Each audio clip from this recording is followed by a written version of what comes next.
હા જયદીપોમાં બોલો બોલો. બસ એકદમ મોજ મોજ. પ્રોબ્લેમ તો ઘણા વર્ષોથી છે જ તે, પણ અત્યારે લગીને ચૂપ હતી.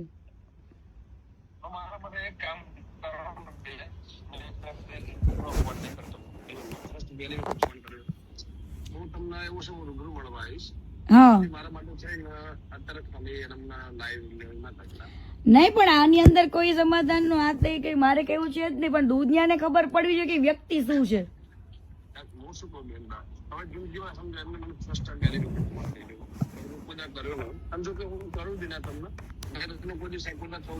હા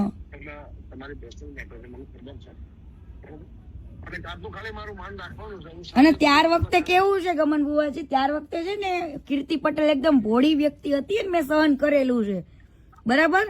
અને ઈ મારા મા બાપ પાસે જઈને બેઠો, 3 વાર મારા પપ્પા પાસે ગયો, ત્યારે મેં એની મેટર ચૂપ રાખી હતી. પણ આની હવે એક પછી એક બધા ગેમ કરે છે, તો મારી આરે ગેમ કરી હતી તો હું કેમ ના ખુલીને કહું લોકોને.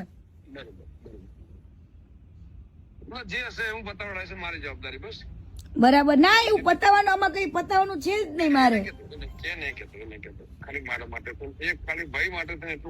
આજે ના હારી આબરૂ જાય, આજે મેં એટલું બધું કર્યું છે, મને તો મીડિયા વાળા કેટલાય કોલ કરે, હજુ મીડિયામાં તો ડિબેટમાં હું બેઠી જ નથી, કાલથી બેસીશ.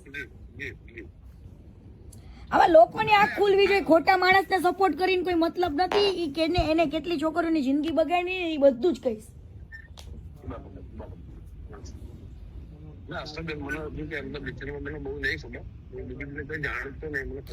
મેં તો સાથે કામ કરેલું છે ઘણા 1 વર્ષ સુધી, એટલા માટે. અને અત્યાર સુધી કદાચ અમે લોકો એકબીજાને ફોલો કરતા હતા ને, તો ઈ તો એટલા માટે ફોલો